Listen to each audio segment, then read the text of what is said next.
Chaim Weizmann, 12 Startling Facts from the Life of Israel's First President. Chaim Weizmann, a name synonymous with Zionism and the founding of Israel, led a life that was as eventful as it was influential. While many hail him as one of the founding fathers of Israel, others point to various controversies that marred his path. Here are 12 startling facts from his life that may shed light on the complexities of this iconic figure. Fact number 1. From the byways of Belarus to the highways of politics. Chaim Weizmann's journey to becoming the first president of Israel had humble beginnings. Born in the village of Model, Belarus, on November 27, 1874, he was raised in a shtetl, a small Jewish town or village in Eastern Europe. In this environment, steeped in Jewish tradition and scholarship, young Weizmann received an education that would shape his worldview. It laid the foundation for his fierce advocacy for a Jewish homeland, offering a poignant contrast to the global diplomatic arenas he would later navigate with aplomb. Number 2. The biochemist behind the war effort. Chaim Weizmann was not just a statesman and Zionist leader, he was a remarkable scientist with a keen intellect. As a biochemist, he made a groundbreaking discovery, a method to produce acetone through bacterial fermentation. Acetone was a crucial ingredient in the manufacture of cordite, a propellant used in British munitions during World War I. With Britain facing a shortage of acetone, Weizmann's discovery came at a pivotal moment, enabling the war effort to continue unhindered. Recognizing the importance of his work, the British government granted Weizmann significant political influence, turning him into a key figure in their diplomatic channels. Number 3. An alliance with the Bulldog of Britain. The relationship between Chaim Weizmann and Winston Churchill wasn't just based on formalities. The two shared a bond built on mutual respect and understanding. Churchill, known for his steadfast leadership during World War II, was an advocate for the Zionist cause much earlier in his career. His connection with Weizmann greatly influenced his perspective. Weizmann's frequent and persuasive interactions with Churchill played a critical role in molding Britain's policies concerning a Jewish homeland in Palestine. Their rapport ensured that the aspirations of the Jewish people were represented in the highest echelons of British politics. Number 4. A scientist under the gaze of British intelligence. Given the tumultuous political climate of the early 20th century, anyone with connections to potentially rival nations was viewed with suspicion. Chaim Weizmann, despite his contributions to Britain, was no exception. Due to his regular trips to Germany, a nation with which Britain had strained relations, British intelligence kept a watchful eye on Weizmann. They suspected him of espionage, considering the depth of his interactions in a country soon to become a foe in World War I. Although these suspicions were eventually dismissed, they highlight the intrigue and complexities of international politics during an era of mounting tensions. Number 5. A complex relationship with the genius of relativity. Albert Einstein and Chaim Weizmann shared common goals, particularly in their desire to establish the Hebrew University in Jerusalem. Collaborating on fundraising efforts, the duo managed to generate substantial support for this academic dream. However, beneath the surface of cooperation lay strong disagreements. Einstein envisioned Israel as a cultural center, emphasizing spiritual and intellectual growth, whereas Weizmann's vision leaned more towards creating a political state for the Jewish people.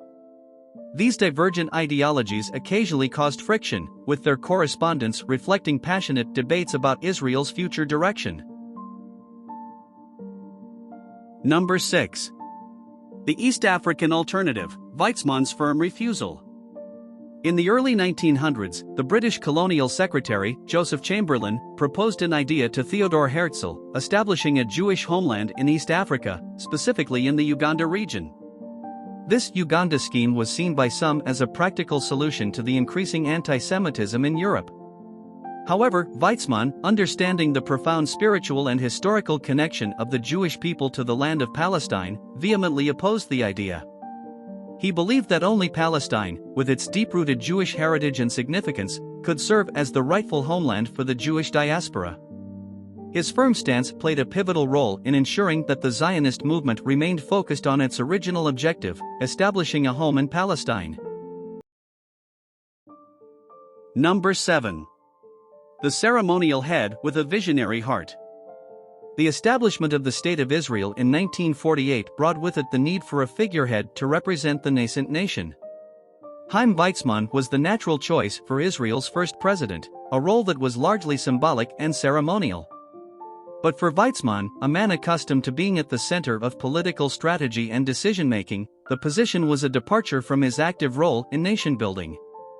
Though he accepted the title with reservations, he used the presidency to serve as a moral compass, voicing his ideals and dreams for the Jewish state, even if the office did not grant him executive powers.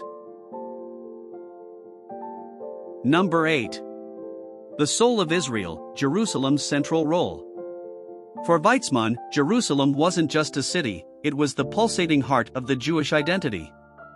He believed that for Israel to truly embody its historical and spiritual essence, its political center should be in Jerusalem. Despite the complexities and potential international concerns of making Jerusalem the capital, Weizmann was adamant. His unwavering advocacy was instrumental in establishing Jerusalem as the location for the Knesset, Israel's parliament. This decision solidified Jerusalem's position not only as a city of immense religious significance but also as the undoubted political epicenter of the newly established State of Israel. Number 9. A melodious bridge between cultures. Chaim Weizmann's political beliefs and actions were rooted in his vision for a unified Jewish homeland. However, his personal tastes extended beyond boundaries, reflecting his cosmopolitan nature. He had a profound admiration for Arabic music, finding its rhythms and melodies captivating. His residence in Revolt often echoed with the tunes of live Arabic music, played by local Arab musicians he personally invited. This affinity was not merely a musical preference but served as an exemplar of Weizmann's belief in the potential for cultural coexistence in the region. Number 10. Ideological battles with Israel's founding prime minister. In the nascent stages of Israel's formation, Weizmann and David Ben-Gurion were closely allied, sharing the dream of a Jewish homeland. However, as the political landscape of Israel evolved, their visions began to diverge.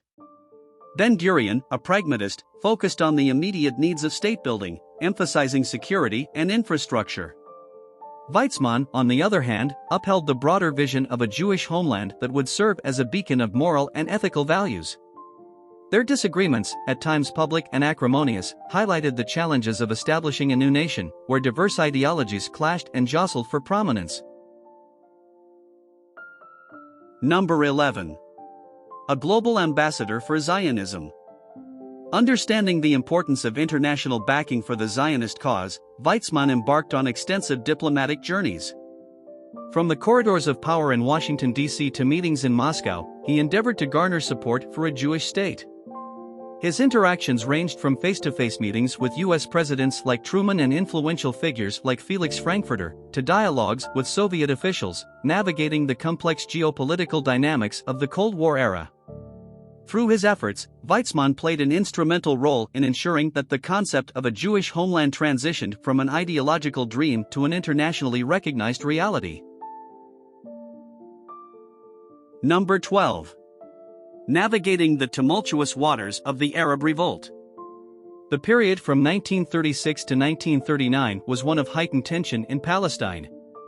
The Arab community, feeling threatened by increased Jewish immigration and land purchases, launched a revolt against both British rule and the growing Jewish presence. Chaim Weizmann, always a visionary, recognized the importance of Jewish-Arab collaboration for the long-term success and harmony of the region. He consistently emphasized the need for cooperation between the two communities.